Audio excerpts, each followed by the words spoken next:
할렐루야. 우리 옆분들하고 인사합시다. 새로운 미래가 시작되었습니다. 우리 하나님께서 저와 여러분들에게 새로운 은혜를 주셨는데요, 우리 새로운 미래를 시작하게 하신 하나님의 은혜가 우리 모두에게 임하기를 예수님의 이름으로 축원합니다. 우리 하나님의 말씀을 같이 한번 읽겠습니다. 하나님의 말씀은 야고보서 1장 2절에서 12절까지의 말씀을 번갈아며 읽습니다. 제가 먼저 읽겠습니다. 내 형제들아, 너희가 여러 가지 시험을 당하거든 온전히 기쁘게 여기라. 이는 너희 믿음의 시련이 인내를 만들어내는 줄 너희가 알미라. 인내를 온전히 이루라. 이는 너희로 온전하고 구비하여 조금도 부족함이 없게 하려 함이라. 너희 중에 누구든지 지혜가 부족하거든 모든 사람에게 후히 주시고 꾸짖지 아니하시는 하나님께 구하라. 그리하면 주시리라. 오직 믿음으로 구하고 조금도 의심하지 말라. 의심하는 자는 마치 바람에 밀려 요동하는 바다 물결 같으니 이런 사람은 무엇이든지 주께 얻기를 생각하지 말라. 두 마음을 품어 모든 일에 정함이 없는 자로다. 낮은 형제는 자기의 높음을 자랑하고 부한 자는 자기의 낮아짐을 자랑할지니 이는 그가 풀의 꽃과 같이 지나감이라.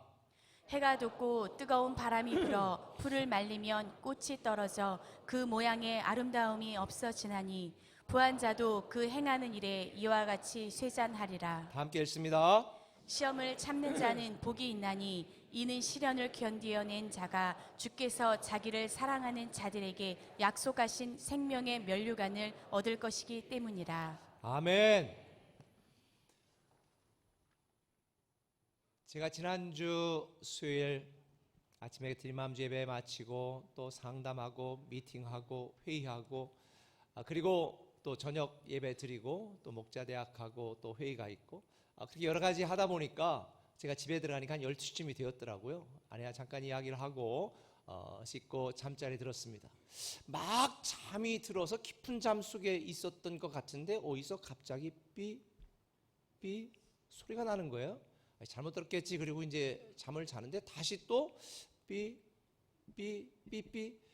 뭐 이런 소리가 나는 거예요. 그래서 이게 무슨 소린가. 그리고 거실에 나와서 불을 켜고 이렇게 살펴보니까, 왜냐하면 혹시 전기 콘센트가 잘못됐는지 아니면 어디 알람을 울리는 건지 뭐 그래서 제가 이제 쭉 살펴보는데 또 소리가 안 나는 거예요. 그래서 물 한 잔을 마시고 들어가려고 그러는데 갑자기 또 삐 소리가 나는 거예요. 이게 무슨 소린가. 그리고 소리가 나는 곳을 잘 찾아가 봤더니 현관 쪽에서 소리가 나요.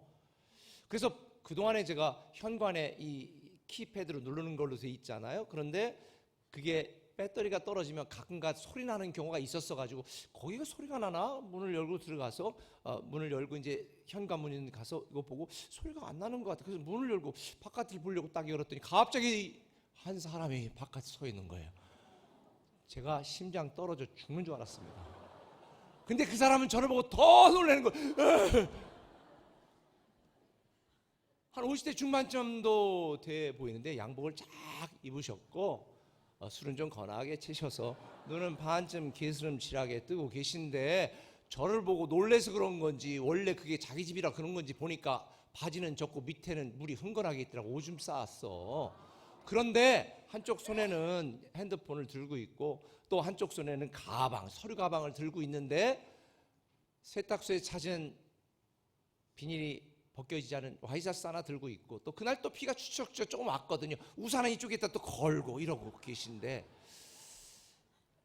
그래서 어디 찾아오셨어요? 제가 그랬더니 이게 몇 동에 몇몇 호 아니에요? 그러니까 호실은 맞아요. 우리 집 아파트 호수하고 똑같아. 맞는데요? 여기 우리 집인데. 여기 우리 집이거든요. 그러고 아니 이분이 원래 초인종을 눌렀으면 제가 사람이 왔구나 알 텐데 이게 키패드만 계속 누르고 있었던 거, 제가 볼 때는 엄처시야에 살고 계셔가지고 초인종 눌렀다가 아내한테 맞을까봐 그런 건지 어쨌든 이런 상황 속에서 있다가 제가 동을 잘못 찾으신 것 같아요. 동 찾아서 가세요. 그랬더니 죄송합니다 그러고 이제 내려가셨는데 제가 다시 이불 속에 들어와 잠을 청하는데 잠이 제대로 오겠습니까? 시계를 보니까 새벽 1시 30분 정도 됐어요. 막 잠이 드는 다음에 홀딱 깼으니, 이것도 놀란 가슴에 심장이 벌렁벌렁거리고 있으니 잠이 한 30분을 안 와서 뒤척뒤척 하다가 막 짜증이 나는데 갑자기 생각이 바뀌어서 이런 생각을 했습니다. 참 그 사람 불쌍하다. 그런데 그 사람이 불쌍한 게 아니라 사실은 오늘날 살아가는, 힘겹게 고단하게 살아가는 대부분의 사람들의 모습을 저는 그분 속에서 보게 되었습니다. 지금 우리가 살고 있는 이 시대에 많은 사람들이 고단해하고 피곤해하고 있습니다. 어떤 학자는 지금 우리가 살아가고 있는 이 시대를 수축시대다라고 표현을 했더라고요. 모든 게 수축되어져 가고 위축되어져 가는 시대.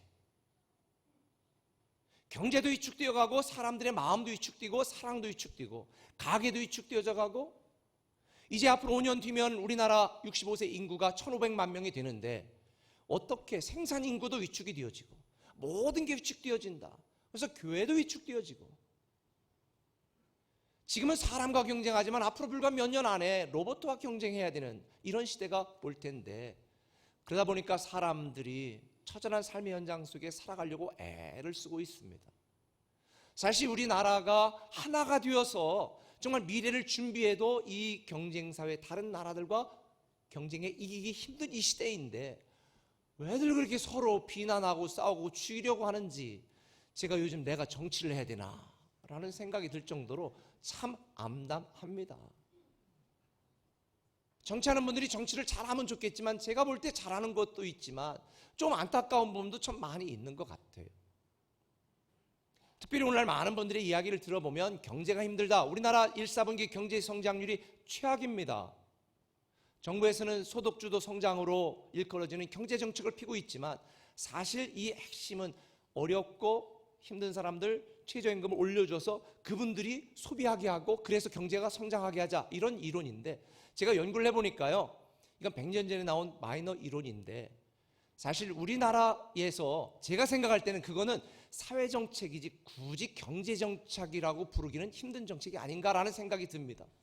어쨌든 중소기업에 사업하는 분들은 못 살겠다, 떠나야 되겠다 라고 말하는 분도 있고, 젊은이들은 단식하고, 뭔가 나아질 미래가 있다 하면 사람들이 희망으로 다시 시작할 수 있는데, 교회를 봐도 국가를 봐도 주변을 봐도 사람을 봐도 내가 살아가는 환경을 봐도 낙심되고 낭망한 일들만 많은 세상 속에 사람들은 절망하고 있습니다. 이런 때 우리 꿈의 교회가 착한 교회가 되고 새로운 교회가 되어지고 이 땅에 희망의 증거가 되는 교회가 되었으면 좋겠다라고 하는 그런 열망이 저에게 있는데, 그런 열망이 우리 모두의 비전이 되기를 예수님의 이름으로 축원합니다.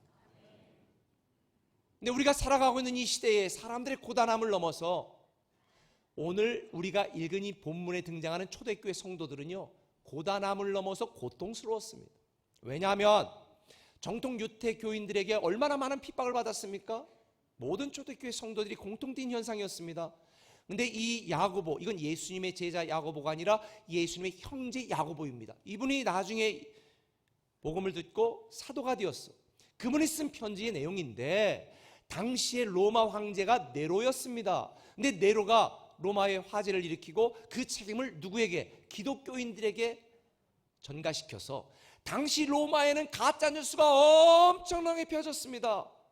주의 많지 않은 성도들에게 그들은 식인종이다부터 시작해가지고 그들은 서로가 형제자매로 부르니까 그들은 도덕 윤리도 없다, 카타콤에 숨어서 주의 많지 않은 거 보고 저들은 시체 뜯어먹는다, 온갖 가짜 뉴스로 기독교인들을 박멸하라는, 마치 요즘 분위기처럼 기독교를 적폐 세력으로 몰아가고 있었던 상황이 초대교회 상황이었습니다.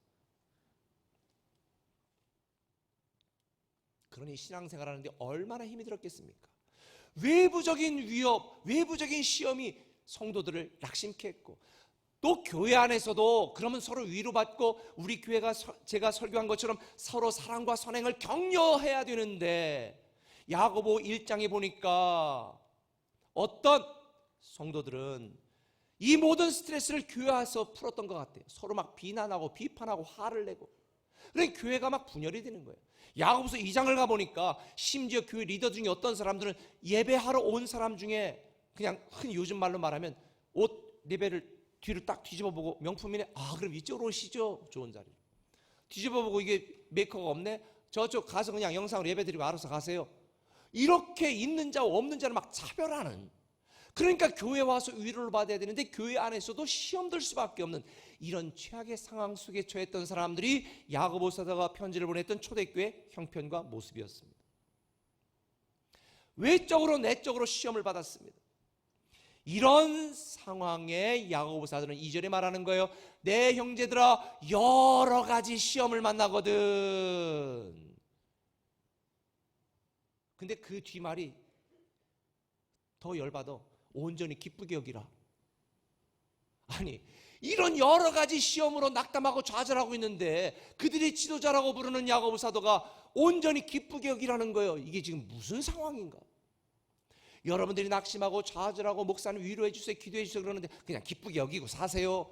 제가 이렇게 얘기하면 여러분 어떤 반응을 보이시겠습니까?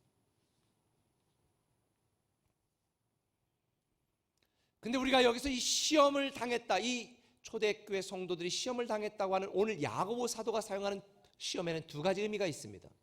첫 번째, 페이라스모스라고 하는 것은 외부적인 시련과 시험의 의미고, 페이라조라고 하는 단어는 자기의 욕심을 따라 유혹받아 받는 시험을 의미합니다.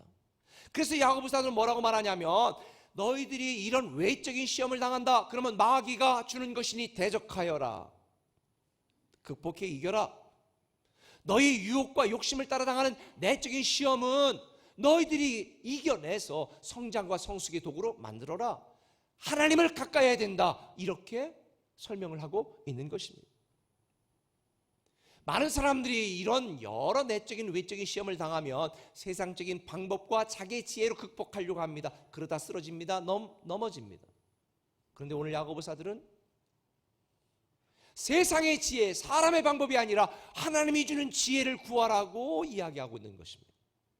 그래서 오늘 본문 5절에 보니까 너희 중에 누구든지 지혜가 부족하거든 모든 사람에게 후히 주시고 꾸짖지 아니하시는 하나님께 구하라, 그리하면 주시리라. 이런 여러 가지 시험을 우리도 당합니다. 지금 우리에게 필요한 게 뭘까요? 새로운 미래를 살아가는 영적인 지혜입니다.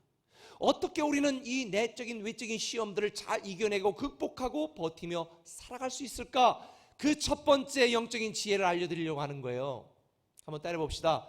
믿음과 의심은 함께 갈 수 없다. 믿음과 의심은 함께 갈 수 없습니다. 6절부터 8절까지 같이 한번 읽어보겠습니다. 시작. 오직 믿음으로 구하고 조금도 의심하지 말라. 의심하는 자는 마치 바람에 밀려 요동하는 바다 물결 같으니 이런 사람은 무엇이든지 주께 얻기를 생각하지 말라. 두 마음을 품어 모든 일에 정함이 없는 자로다. 하나님이 우리를 위하여 새로운 미래와 축복을 다 준비해 주셨는데도 왜 우리는 새로운 미래를 살아가지 못하는가? 이유가 있습니다. 우리에 대한 하나님의 사랑을 의심하고 우리에 대한 하나님의 계획을 의심하고 우리에 대한 하나님의 뜻을 의심하기 때문입니다. 그래서 오늘 본문 이 의심이 무언가를 설명하는데 이 의심을 두 마음을 품은 자다라고 설명하고 있습니다. 두 마음을 품은 자, 우리에 대한 하나님의 계획과 하나님의 인도하심과 하나님의 사랑을 의심하는 자, 절대로 새로운 미래를 살아갈 수 없다는 거죠. 하나님이 우리에게 주지 않는 것이 아닙니다. 하나님은 이미 우리를 위하여 모든 것을 완벽하게 다 준비해 놓으셨습니다. 내가 의심하기 때문에 누리지 못하는 것입니다. 믿음과 의심은 함께 갈 수가 없습니다. 여러분이 두 마음을 품고는 절대 하나님의 축복을 경험할 수가 없어요. 그런데 제가 본문을 묵상하면서 의심한다, 두 마음을 품는다라는 뜻이 무언가를 묵상하면서 아하, 이런 거겠구나를 깨달았어요. 여러분, 애들이 학교 갔다 오면 나 나가서 놀 거야 그러면 엄마들은 대부분 뭐라고 얘기해요? 뭐라고 얘기해요? 숙제하고 나가서 놀아 그러죠. 숙제하고 나가서 놀아.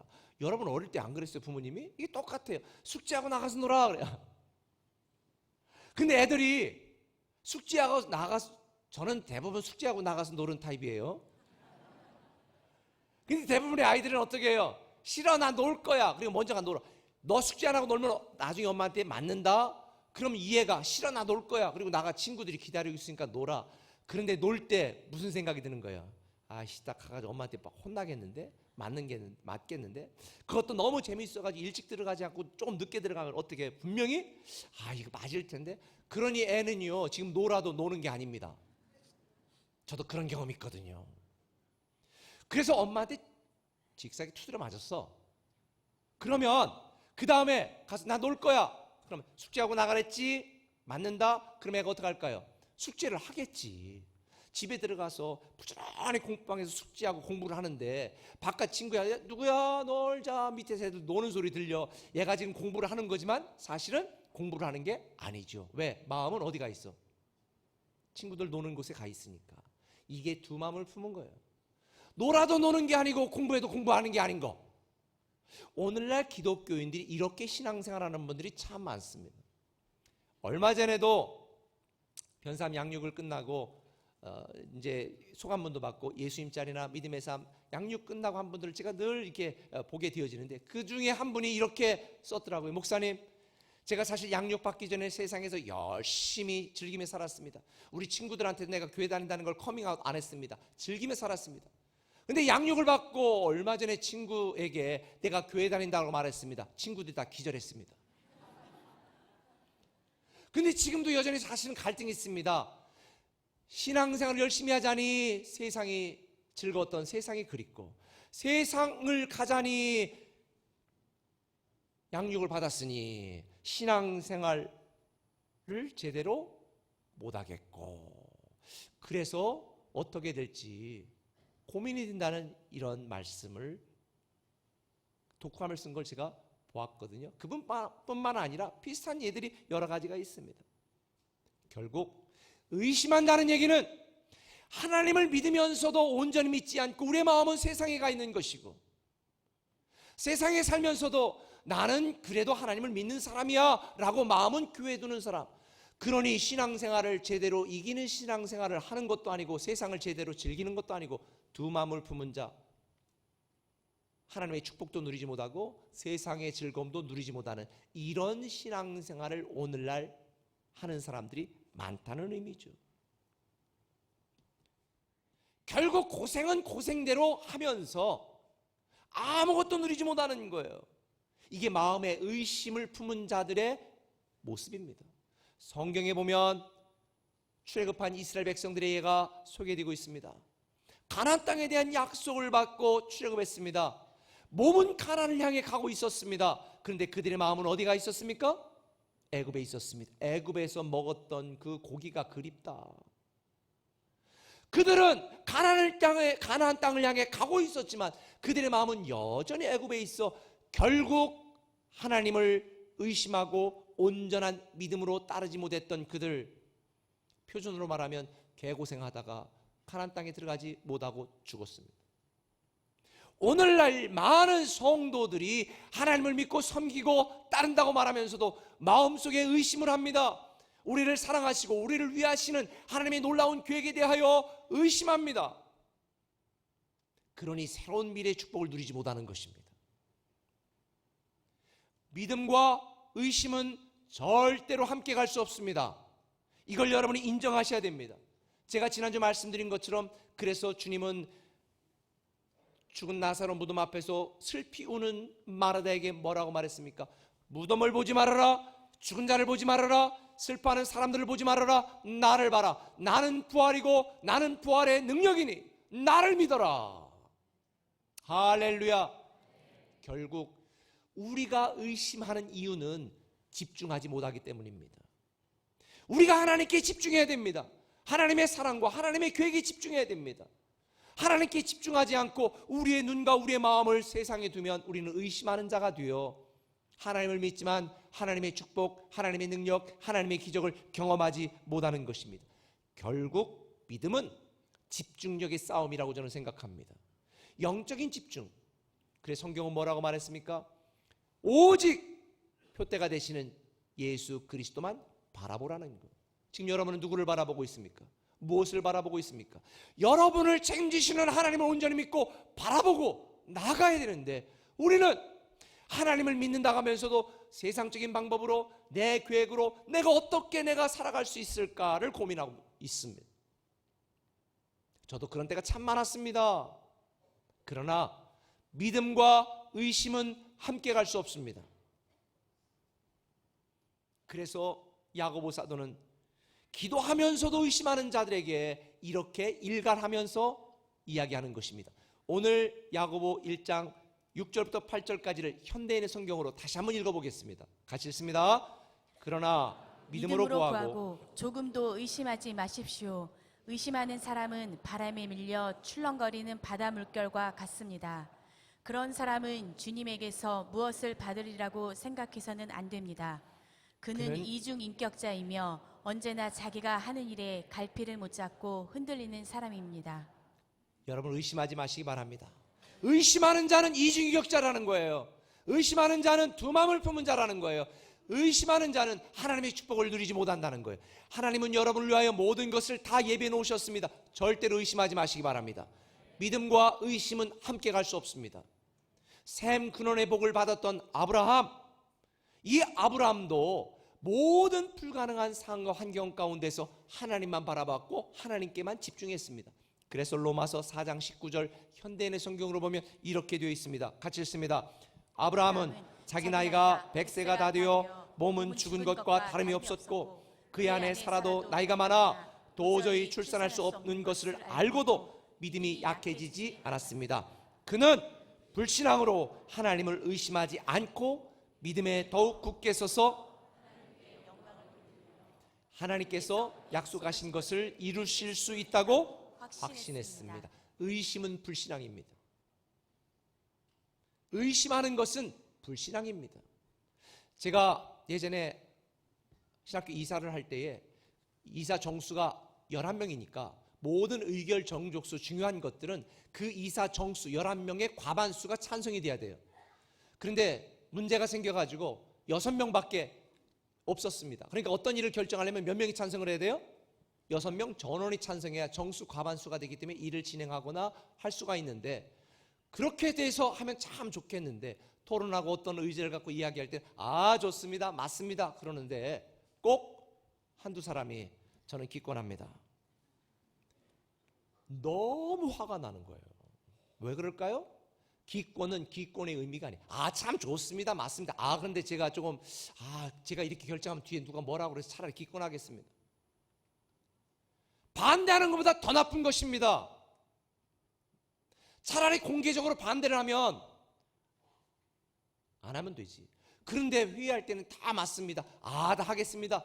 그냥 무기명으로 한번 투표해서 한번 합시다. 다 찬성합니다. 우리 합니다. 그리고 하면은 기권 써내. 신앙생활 이렇게 하면 안 되는 거예요. 제가 전도를 많이 하다 보니까 저는 불교입니다. 저는 도를 땄습니다. 이렇게 완강하게 반대하는 분들은 오히려 설득이 되고 복음을 전해서 예수 믿는 확률이 더 많아. 근데 목사님 가야죠. 옛날에 저 미션 스쿨 다녔어요. 내가 갈게요. 지난주 내가 3명 사기당했다니까. 부활절 온다 그러더니 안 왔어. 그러니까 이런 분은 오히려 더 안 돼. 여러분이 신앙생활을 할 때에 요한계시록에 있는 것처럼 차든지 덮든지 해야지. 중간지대는 없습니다. 오직 믿음의 지대만 있을 뿐입니다.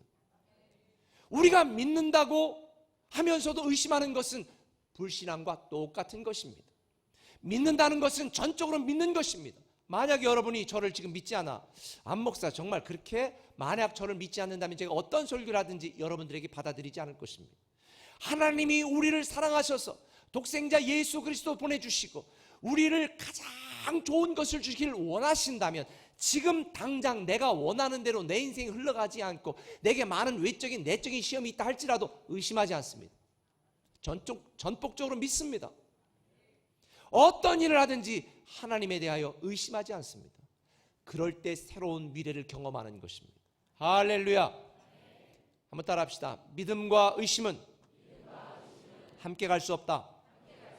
그래서 마가복음 11장 23절은 그 말하는 것이 이루어질 줄 믿고 마음에 의심하지 않으면 그대로 되리라. 저는 여러분이 그런 하나님의 자녀가 되기를 예수님의 이름으로 축원합니다. 한 걸음 더 나가서 새로운 미래를 사는 영적 지혜가 있습니다. 한번 따라하겠습니다. 믿음과 인내는 함께 가야 한다. 믿음과 의심은 함께 갈 수 없습니다. 그러나 믿음과 인내는 함께 가야 됩니다. 오늘 본문 2절부터 4절까지를 같이 한번 읽습니다. 시작. 네, 형제들아, 너희가 여러 가지 시험을 당하거든 온전히 기쁘게 여기라. 이는 너희 믿음의 시련이 인내를 만들어내는 줄 너희가 알미라. 인내를 온전히 이루라. 이는 너희로 온전하고 구비하여 조금도 부족함이 없게 하려 함이라. 그렇습니다. 믿음과 인내는 함께 가야 됩니다. 하나님은 우리가 이 땅을 살면서 외적인 시험, 내적인 시험, 여러 가지 시험 당할 것이라고 이미 말씀하고 있습니다. 그런데 우리가 온전히 기쁘게 여겨야 될 이유가 무엇일까요? 여기서 온전히 기쁘게 여기라는 것은 미련하게 그저 그냥 꼭 참고 있으라는 의미가 아닙니다. 하나님께서 합력하여 선을 이루시고 마지막에 반전의 기회를 열어주시고 마지막에 하나님이 우리에게 최고의 것을 주신다고 믿는 믿음이 있기 때문에 우리는 오늘의 아픔, 오늘의 시련, 오늘의 시험을 온전히 기쁘게 인내하며 기다릴 수 있는 것입니다. 인간적인 관점에서 보면 솔직히 이런 시험을 당할 때 온전히 기뻐하고 인내하라는 거 이해가 되지 않습니다. 그러나 영적인 관점, 영혼의 관점, 하나님의 관점에서 보면 이해가 되고도 남습니다. 지난주에 편삼 양육을 하는데 어떤 분이 이런 질문을 했습니다. 목사님, 제가 예전에 다니던 교회에 믿음이 좋은 한 분이 계셨습니다. 그분이 교회 열심히 헌신하고 또 그분이 예배에서 대표 기도를 했는데 대표 기도를 하고 예배를 드리는 바로 그 시간에 그 아드님이 휴가 나왔다가 오토바이를 타고 사고를 당해서 목숨을 잃었습니다. 이거 어떻게 해석해야 됩니까? 저는 그 시간에 왜 걔가 예배를 안 드리고 오토바이 타고 나갔는지는 이해를 못하겠습니다. 그러나 이 질문의 마음속에 있는 근본 질문하는 요지가 뭘까요? 이렇게 하나님을 열심히 섬기고 착하고 헌신된 사람인데 왜 이런 어려움을 당해야 됩니까? 이런 시험을 당해야 됩니까? 이런 고통을 당해야 됩니까? 아마 이런 질문이겠죠? 근데 성경에 보면 비슷한 사건이 소개됩니다. 한 장애인 아이를 데리고 왔습니다.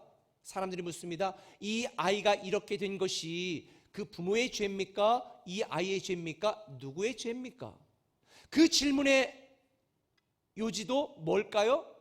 아니 대체 얘가 무슨 죄를 져서 그러는가? 이 말은 우리가 착하게 죄 안 짓고 살면 구원받고 하나님의 축복을 받고 우리가 좀 못된 짓하고 죄를 범하면 하나님께 징계를 받는다. 이런 생각이겠죠? 이걸 우리는 율법신앙, 율법주의라고 말합니다. 내가 뭔가 의롭고 좋은 일을 해서 내가 구원받고 하나님의 축복을 받는다. 전만의 말씀이에요. 여러분이 기도해서 응답받고 여러분이 헌신해서 응답받고 여러분이 헌금해서 하나님의 축복을 누리는 게 아닙니다. 이유는 딱 한 가지입니다. 하나님이 여러분을 너무나 사랑하셔서 은혜를 베풀어 주시기 때문에. 애초부터 우리는 자격이 없는 자였어요. 그런 우리를 위하여 우리를 사랑하셔서 하나님이 사람이 되어 이 땅에 오셔서 우리를 구원한 그 은혜 때문에 내가 오늘의 나로 살아가는 것뿐이죠. 만약 착한 아이가, 공부 잘하는 아이가 그 아이에게 내 재산도 물려주고 그 아이를 공부시켜야 된다면 이웃집 애를 공부시키고 그 아이에게 재산을 물려줘야 되겠죠. 말 안 듣고 공부 안 하고 싸가지 없는 우리에게 왜 내가 비싼 학원비를 내야 될까요? 마찬가지. 하나님은 우리에게 아무 자격 없지만 왜 우리를 축복하시고 우리 기도를 응답하시고 우리 헌신을 기뻐하시는가? 우리를 사랑하시는 사랑의 관계 때문에. 그런데도 우리는 내가 잘나서 내가 헌신해서 내가 헌금해서 내가 기도해서 응답받은 줄 공로의식을 가지고 잘난 척하고 교만하고 있으니 하나님은 너무 안타까워하는 거예요. 사실 저도 개인적으로 그렇게 생각될 때가 있습니다. 하나님, 제가 이 정도면 괜찮은 목사 아니에요? 내가 이 정도면 최선을 다한 거 아니에요? 그런데도 하나님께서 어려운 일이 있게 하실 때, 내가 의도하지 않았던 괴로운 순간을 내가 직면할 때 문득 나도 모르게 하나님께 원망하게 되어지죠. 근데 그때 다시 묵상하고 기도하면 깨닫는 것입니다. 아무 자격도 없는 것을 데려다가 여태까지 목사라고 썼더니 이제 조금 컸구나 너. 다시 한번 주님 앞에 깨갱하고 무릎을 꿇는 겁니다. 그래요 하나님, 나는 애초부터 아무런 자격도 없고 아무런 능력도 없는데 나를 불 가운데 집어낸 이 마른 나뭇가지 같은 나를 다듬어 오늘의 나로 사용하신 것만으로도 이미 감사합니다. 앞으로 이 시간 이후로 나를 쓰지 않고 버리신다 할지라도 저는 하나님께 영광을 돌립니다. 이런 마음을 갖게 되는 거죠. 사랑하는 성도 여러분, 우리가 어떤 착한 일과 의로운 일에 대한 대가로 하나님이 축복하는 게 아닙니다. 우리는 전적인 하나님의 은혜와 사랑으로 살아가는 자들입니다. 그래서 우리는 우리의 상황과 우리의 환경 가운데 외적인 시험, 내적인 상처와 시험을 받는다 할지라도 끝까지 믿음으로 인내해야 되는 것입니다. 할렐루야. 지난주 말씀드린 것처럼 우리가 볼 때 죽었다 살았다 우리는 판단하지만 하나님이 볼 때는 살았으나 죽은 자들이요 죽었으나 살아있는 자들로, 그래서 주님이 말씀하신 것처럼 살아서 나를 믿는 자는 영원히 살 것이고 죽은 자는 다시 부활할 거라는 이 말씀, 이 영적인 관점, 영의 관점에서 저와 여러분의 삶을 보시고 오늘의 아픔, 오늘의 시험, 오늘의 고난에 연연하지 마시고 끝까지 믿음으로 인내하시기를 예수님의 이름으로 축원합니다. 앞이 보이지 않아도 우리가 가는 이 길 끝에는 하나님이 우리를 기다리고 계십니다. 할렐루야. 한번 따라합시다. 우리 인생에서 최고의 것은 아직 오지 않았다. 저에게 어떤 분이 물어요. 목사님 뭘 기대하십니까? 저는 내일을 기대합니다. 항상 내일이 오늘보다 더 좋아질 거라는 저는 기대로 살고 있거든요. 여러분 그렇게 되기를 예수님의 이름으로 축원합니다. 하나님이 우리 앞길을 막으신다. 내 계획대로 안 하신다. 당신은 당황스럽고 마음도 아픕니다. 그러나 저는요, 하나님이 우선 멈춤, 영원히 정지가 아닌 것을 압니다. 쉼표, 마침표가 아니라는 걸 압니다. 여러분의 삶 속에 하나님이 때때로 우선 멈춤이라고 말씀하신다면 잠깐 멈춰서 하나님이 나를 얼마나 사랑하시는지, 하나님이 나를 어떻게 새로운 길로 이끄시고 인도하실지 기대함으로 끝까지 인내하시기를 예수님의 이름으로 축원합니다. 어떻게 우리가 이렇게 인내할 수 있을까? 12절에 보면 시험을 참는 자는 복이 있나니 이는 시련을 견뎌낸 자가 주께서 자기를 사랑하는 자에게 약속하신 생명의 면류관을 얻을 것이기 때문이다. 아하, 결국 우리가 믿음으로 끝까지 인내할 수 있는 이유는 하나님을 인정할 때만 가능하다. 뭘? 마지막에 우리를 웃게 하실 하나님을 인정하는 거예요. 특별히 우리가 이사야 55장 8절을 보면 하나님이 어떤 분인지 이렇게 말씀하고 있어요. 같이 읽어볼까요? 이는 내 생각이 너희의 생각과 다르며 내 길은 너희의 길과 다름이니라. 여호와의 말씀이니라. 이는 하늘이 땅보다 높음 같이 내 길은 너희의 길보다 높으며 내 생각은 너희의 생각보다 높음이니라. 유치원 다니는 애가 지 생각대로 안 해줬다고 엄마 아빠 못됐어 라고 말한다고 아빠가 못되고 엄마가 나쁜 게 아닌 경우가 99%. 우리가 살면서 내 생각, 내 지혜로 이해되지 못해 하나님 너무 나빴어요, 하나님 어떻게 이러실 수 있을까요? 그런 순간도 있잖아요. 근데 여러분 꼭 기억하세요. 하나님은 온갖 좋은 것을 우리에게 주시는 분이시다. 독생자도 아끼지 않고 주시니까 어째 너에게 모든 좋은 것을 주지 않겠느냐. 그래서 저는요, 낙심의 순간에 하나님을 찬양합니다. 절망의 순간에 하나님께 영광을 돌립니다. 믿음으로 끝까지 인내하기로 다시 결심을 합니다. 왜? 우리가 왕이신 하나님을 인정하고 나를 사랑하시는 하나님을 인정하고 나를 위하시는 하나님을 인정하고 내 앞길을 인도하시는 하나님을 인정한다면 절대 낙심하지 않습니다. 인내합니다. 기대합니다. 기다립니다. 기도합니다. 저는 원수의 목전에서 상을 베푸신 하나님을 믿습니다. 그래서 어려운 일이 당할 때 저는 더 짜릿함으로 기대합니다. 그래서 오늘 본문 4절에 보면 인내를 온전히 이루라. 이는 너희로 온전하고 구비하여 조금도 부족함이 없게 하려 함이라. 믿음과 인내는 함께 가야 됩니다. 그러면 하나님께서 여러분을 온전하게 구비시켜서 부족함이 없게 만들어 하나님의 그 어마무시한 놀라운 새로운 미래의 축복이 여러분에게 누려지게 할 줄 믿습니다. 아브라함이 아들 이삭을 얻는 이 샘그런의 축복을 받을 수 있었던 이유도 하나님의 약속을 믿고 끝까지 인내했기 때문입니다. 이런 아브라함을 본받아 하나님은 우리에게 이렇게 살라고 말합니다. 히브리서 6장 15절, 아브라함은 인내를 가지고 이 약속을 기다렸고 마침내 그 약속을 받았습니다.